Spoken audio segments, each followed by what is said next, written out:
आगमा पाइनो भगवान के वचन, ये आने जाने वाले, कभी एक जैसी स्थिति हो ही नहीं सकती कि दुखद स्थिति पूरे जीवन दुखद स्थिति, सुखद स्थिति पूरे जीवन ऐसा हो ही नहीं सकता, क्योंकि अनित्य परिवर्तनशील नाशवान आगमा पाइनो है, आने जाने वाला, कैसे टिक सकता है? तो हो ही नहीं सकता। कैसे हो सकता है?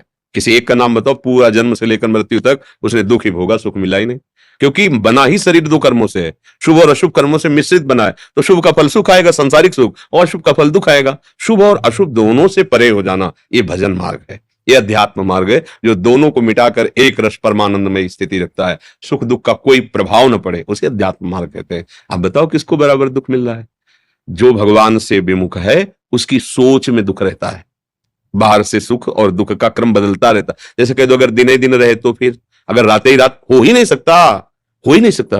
प्रकृति का नियम है, ये पद्धति है, परिवर्तन एक जैसे नहीं रह सकते। तुम रहे क्या एक जैसे? कभी बच्चे थे, फिर नौकिशोर हुए, फिर जवान हुए, बूढ़े हो गए, मर जाओगे। हम सबकी एक गति हो रही। कभी दाढ़ी मुझ नहीं थी, एक बार दाढ़ी मुझ एकदम काली हुई, फिर सफेद हुई, फिर झड़ जाएगी, फिर मर जाएगा। परिवर्तन है, परिवर्तनशील। कोई एक जैसा कुछ भी बताओ, क्या एक जैसा है? कोई चीज रख दो, कुछ मत करो, देखते रहो उसको, वो धीरे धीरे नाश को प्राप्त हो जाएगी, कोई वस्तु, कोई। फिर आपका प्रश्न कैसे बनता है कि अगर किसी को बराबर दुख ही मिलता रहे, तो पहले प्रश्न ही गलत है, बराबर हो ही नहीं सकता ऐसा। एक रस तो भगवत स्थिति होती है, जो रे सदा ज्ञान एक रस, तो ईश्वर जीव भेद का हो कश। जो तो भगवान का स्वरूप हो गया, जो एक रस है, वो परमानंद आनंद में, बाहर से दुख सुख आते जाते रहते हैं, वो परमानंद में रहता है। अरे आप तो गृहस्थ हैं, महात्माओं के शरीर में प्रगट में एक जैसा नहीं स्थिति रहती, कभी भयानक रोग स्थिति, कभी बड़ी आनंदमय स्थिति, कभी अपमान मिलता है, कभी सम्मान मिलता है। ये परिस्थिति परिवर्तन, जो परिस्थितियों से स्थिति में पहुंचता है, वो एक रस रहता है। स्थिति एक रस रहती है, परिस्थिति बदलती रहती है। आप समझ पा रहे जी? अब आगे प्रश्न अभी उनका, अब आगे आप क्या चाहते हैं? मतलब राधा कृष्ण परम तत्व की प्राप्ति के लिए दुख अनुकूल है या सुख? न दुख न सुख, न अनुकूल न प्रतिकूल, प्रेम चाहिए, प्रेम। प्रेम, प्रेम में जो हृदय में पीड़ा होती, वैसी पीड़ा कहीं नहीं होती। जो मैं ऐसा जानती प्रीति किए दुख होए, नगर ढिंडोरा पीटती अजी प्रीति न करियो कोई, मीरा जी कह रही। प्रेम में जो सुख होता है, उस सुख की तो बात जाने दो, अपने प्रेमी को देखने की जो व्याकुलता और रूपी दुख होता है, वो दुख ब्रह्मा के सुख को भी थूक देने लायक हो जाता है। ब्रह्मा का सुख भी विषवत लगने लगता है, प्रेमी के दुख के बराबर ब्रह्मा का भी सुख नहीं। फिर प्रेमी को जो सुख मिलता है, उसकी उपमा तो किसी से दी ही नहीं जा सकती। राधा कृष्ण की प्रेम प्राप्ति के लिए सिर्फ उनके चरणों का आश्रय और निरंतर नाम जप करते हुए पवित्र आचरण, आचरण पवित्र नहीं है तो फिर सब कुपथ्य करते जाओ और दवाई खाते जाओ, डबल पीड़ा सहते जाओ, फिर होगा कि कुछ नहीं होता। एक कृष्ण नाम, राम नाम, हरि नाम, राधा नाम, ये हृदय को एकदम द्रवित करके, निर्मल करके भगवतमय बना देते हैं। मन कृष्णाकार, बुद्धि कृष्णाकार, चित्त कृष्णाकार, अभी विषयाकार, देहाकार, देखो ना अपने की, विषयाकार, देहाकार, सारा अंतःकरण है। ये दुख सुख के थपेड़े खाकर भव समुद्र में जीवन यापन केवल हो रहा है, कोई लक्ष्य नहीं है। बोले है नहीं, हमारे करोड़ों बैंक में जमा, लाद ले जाओगे क्या? ये लक्ष्य हुआ क्या? जहां जमा है वहीं जमा रहेगा। ये सब पैसे ऐसे जमा रहते बैंक में।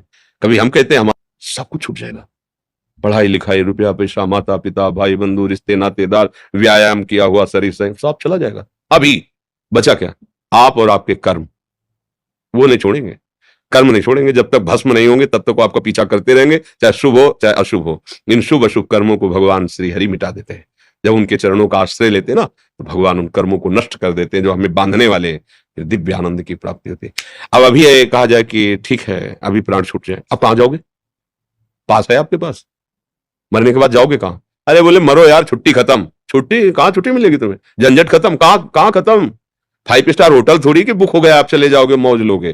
कर्मों का हिसाब तुम्हें अवश्य में भोक्तव्यम कृतम कर्म शुभा शुभम। इसलिए विचार करो, तुम्हारे पास कीमती चीज क्या है? बोले सोना। सोना वो नहीं है बोले ना सोना वो नहीं है। क्यों? जब शरीर ले जाएगा तो सोना कहां से ले जाओगे? सुई भी ले जाएगी, क्या जाएगा? राधा राधा राधा राधा।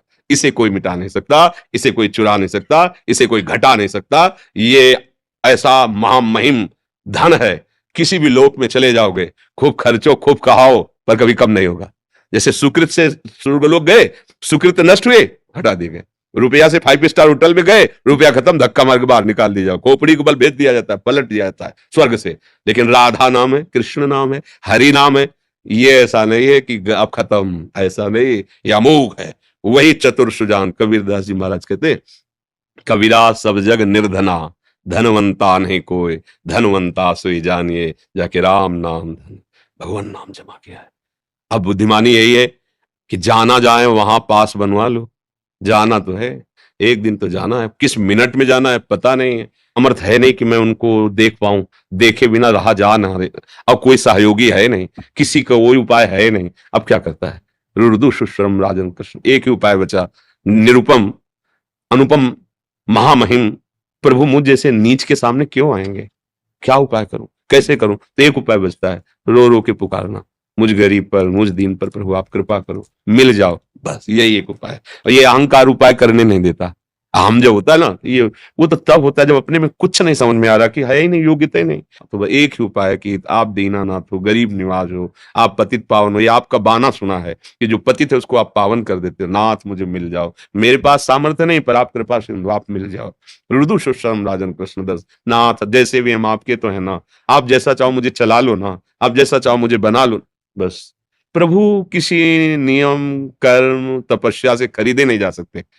सबको बाद में एक बिन रोए किन पाइया प्रेम प्यारा अमित, हे लालन हे प्रिया जो आप मिल जाओ, आप कृपा कर दो बस। सुनीता सक्सेना जी, नोएडा से। जय राधा वल्लभ श्री। गुरुदेव भगवान, आपके चरणों में कोटि कोटि प्रणाम। गुरुदेव, राग द्वेष कम करने की कोशिश कर रही हूँ आपके जैसे आपने बताया उसके अनुसार, बट कम ही नहीं हो रहा महाराज जी। मेरा मार्गदर्शन करें, कैसे इसको कम करा जा सकता है? राग द्वेष तो हम ही करते हैं ना, हम ही राग करते हैं, हम ही द्वेष करते हैं। किससे राग द्वेष है? किस बात का राग द्वेष है? क्यों बुरा लग जाता है? जब कुछ अच्छा नहीं लगता तो बुरा क्यों लग जाता है? क्या अच्छा लगे? क्या अच्छा है? ये उपाय बता रहे तुम्हें राग द्वेष नष्ट करने, क्या अच्छा है? अगर कहीं कुछ अच्छा है तो मेरे प्रभु हैं इसीलिए अच्छा है। आपका रूप तभी अच्छा लग रहा है जब तक प्रभु हैं। अभी चले जाएं तो आपका रूप अभी देखने लायक नहीं रहेगा। आपका शरीर या किसी वस्तु या कहीं भी कुछ भी है, मेरा प्रभु है इसलिए अच्छा लग रहा है। अब किससे हम द्वेष करें? सब में उसी का नूर समाया, कौन है अपना कौन पराया। क्या क्या बुरा लगे? अच्छा ही नहीं लगता तो बुरा क्या लगे? लेना काफी इसी विषय की चर्चा है। हाँ, सत्संग से हमें लगता है बिना प्रश्न के उत्तर उसी में आ जाते हैं। भगवान ऐसे कृपालु है कि कोई ना कोई ऐसी बात शुरू करवा देते हैं जिसमें जनों का जो प्रश्न होता है उसका समाधान हो जाता है।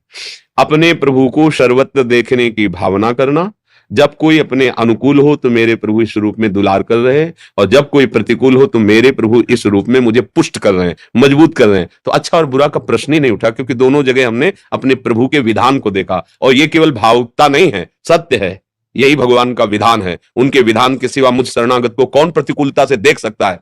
बोलना और करना तो बात जाने दो, देख भी कौन सकता है? क्योंकि देखने के सामर्थ्य वही दे रहे हैं। उसको प्रेरित करें, जाओ इसको गाली दो, इसके प्रतिकूल आचरण करो, फिर तुम्हारे अंदर विवेक रूप में आके इसको सह जाओ, तुम महात्मा हो जाओगे। दोनों तरफ से हमें मजबूत कर रहे हैं। जैसे कुम्हार नीचे हाथ लगा के ऊपर से थाप मटकी की उसको ठीक करता है, ऐसे मेरे प्रभु ठीक कर रहे हैं प्रतिकूलता देके। तो हमें द्वेष नहीं करना है। अच्छा, अगर हम अच्छा करते हैं तो भी थोड़ा सा। तुम अच्छा कहाँ करते हो? तुमसे अच्छा करा रहे हो, फिर आप क्यों अपने ऊपर ले रहे हो? फिर उससे बुरा करवा करके, बुरी बात बुलवा कर आपको सहनशील महात्मा बना रहे हैं। आप अभी कहीं ना कहीं अपने अहम का पोषण करते हो। देखो, जब संतों के पास जाया जाता है तो अपनी कमियां देखी जाती है। कहीं जैसे दर्पण में ना, तो हम कितने सुंदर है कैसे हमें दिखाई जाए। सत्संग एक दर्पण है, कहीं ना कहीं हम हैं, तभी राग द्वेष है। इसी हमको मिटाने के लिए वो होता है। ये जो हमारी कमी है ना, मूल अहम, सुनो राम कर